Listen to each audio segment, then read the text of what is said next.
in regards to this wonderful dedication to Adam Clayton Powell Elementary School, which is another of the 12 new schools we have opened in the past 2.5 years through our modern schools across Chicago.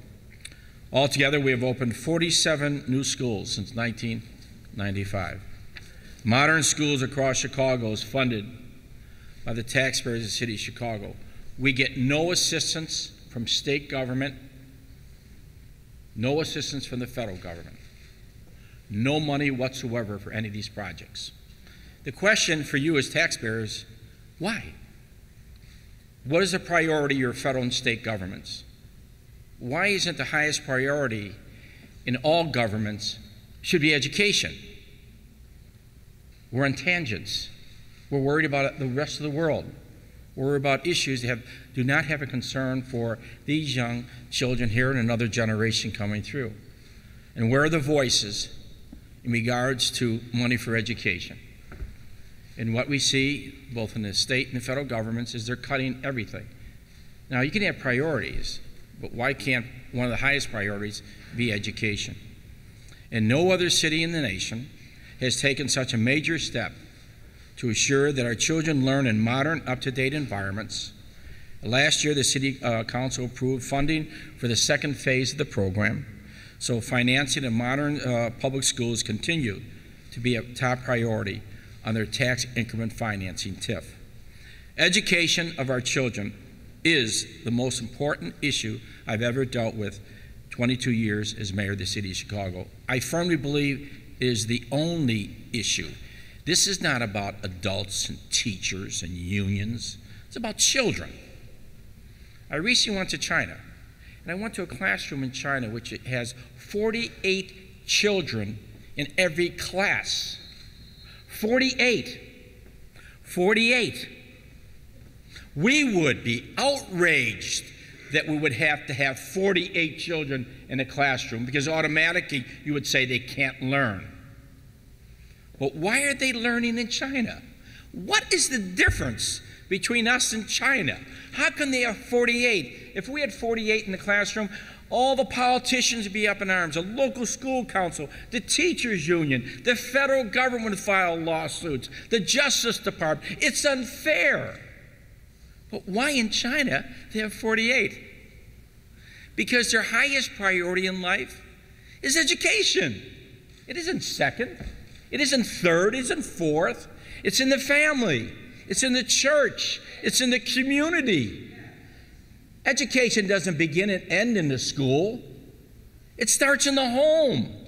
It goes to the park. It goes to the church. It goes to the entire extended family. But some way America only thinks we only learn in school, and that is the problem. That is the problem. And we'll never overcome that because we don't have enough money to pay all the salaries, all the overtime. We just don't have enough money. But when it comes to children, we should have enough money. When it comes to educating children in a different way, not in the way we've seen in the past, it's a different way. It's all about technology. It's a different way of teaching our children. And you know your children know more about technology than all of us adults put together. And I don't care if you're 30 years old, you're considered old in technology now. It's all about technology, smart boards. It's all about learning languages, not with a teacher standing there telling you what to do. You're learning yourself. Now what taking responsibility to the child? And that's why I view basic education is. This is an uphill fight for the families, not only Chicago, but for America, to say that in order for us to compete in a global economy, and every child in China is learning English. They're learning a couple of languages. And they're not waiting for somebody to give you an announcement from Springfield or Washington, D.C. They're just doing it. And they don't have to work. They're just going to go ahead and educate their children as quickly as possible. So when you think of Chicago, it's really unique. We spent $5.5 billion of your school construction money since 1996. It's only local taxpayers' money, nothing from the state, nothing from the federal government. And that is the key. So some people ask why buildings are so important. Why shouldn't you spend it on children? Why shouldn't we say, I'd rather spend money on children right there in order to make them a better way of life? That they can have better opportunities than all of us have in this room. They'll have better opportunities as long as we educate. If they don't, everybody knows where they end up. They end up on the street, they end up in prison. Everybody knows that. And why don't we just spend more money on new schools and technology and thinking outside the box about teaching children, and have a huge learning environment, a culture of learning in every block, in every community here in the city of Chicago.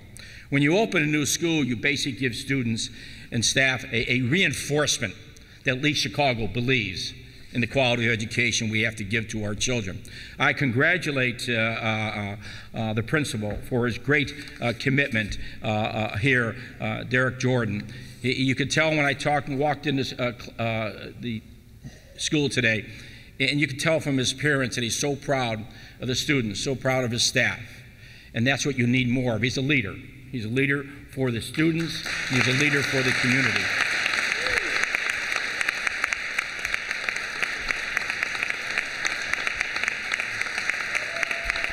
We've already seen the great results. And math and science and art is emphasized, and the various composite scores are up 25%, 2008. Attendance is 96%.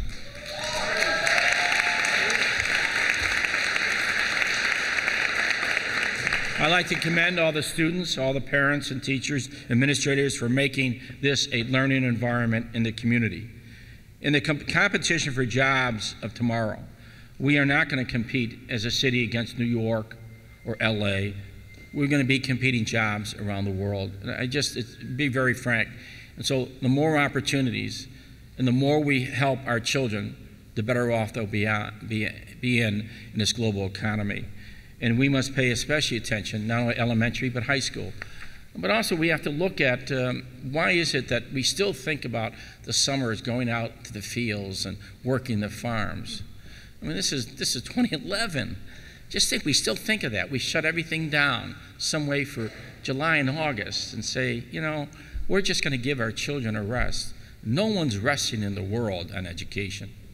No one's taking 2.5 months off from education. Only America does that. We only do that because it's good for adults. It's good for adults, but not good for the children. You have to, as taxpayers, as parents, think about that. You don't have all the money for private camps, private schools. We have to rethink that.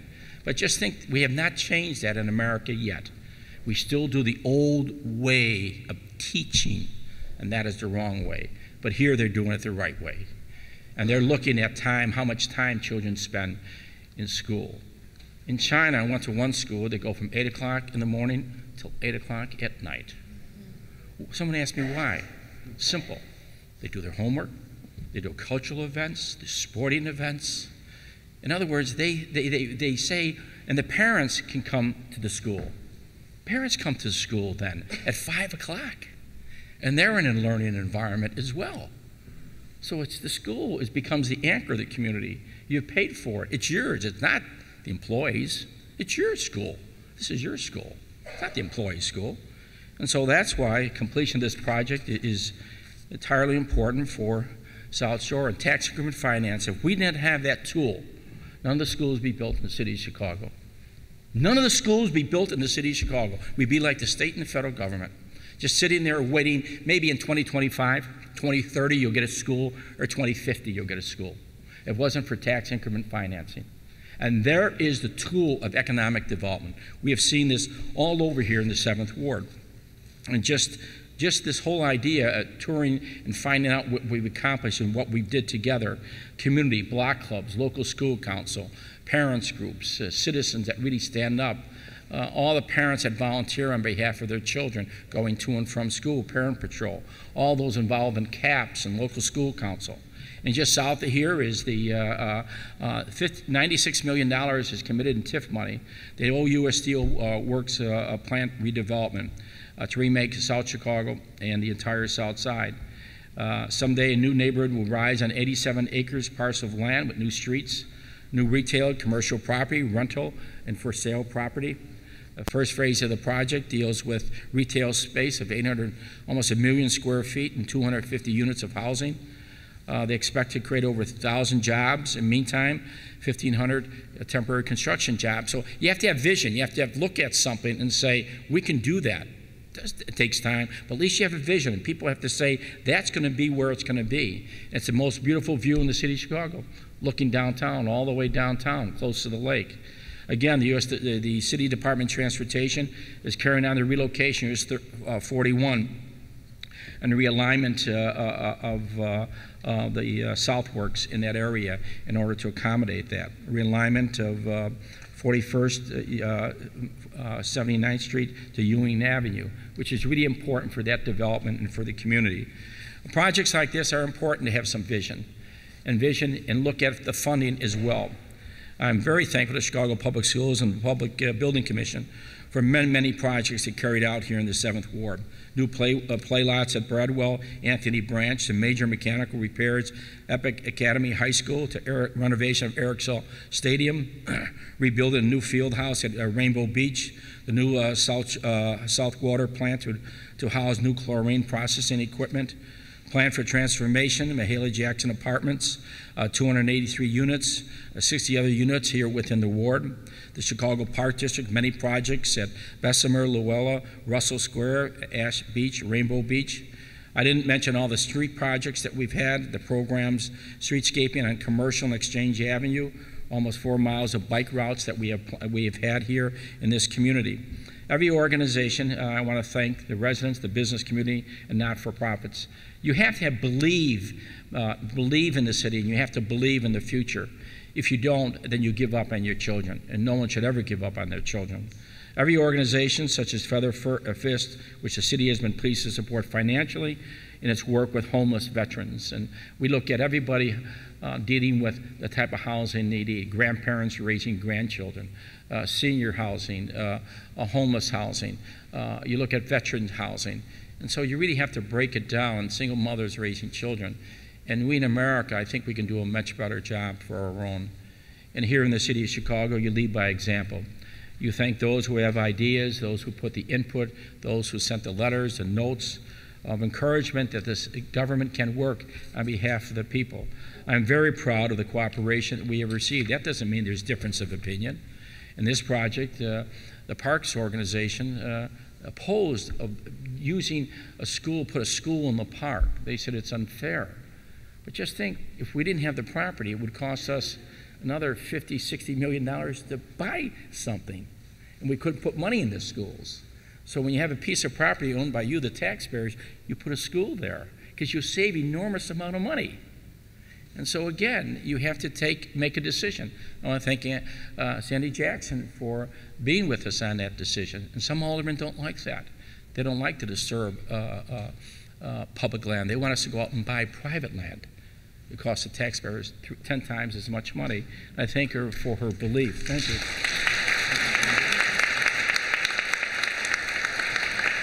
And it's really important to make sure that people work together. And I really believe that. In my 22 years as mayor, I've worked with the city council. Now, that doesn't mean there's difference of opinions. There'll always be a difference of opinion. But if you don't work together, what do you have? Springfield and Washington combination. Nothing gets done for you.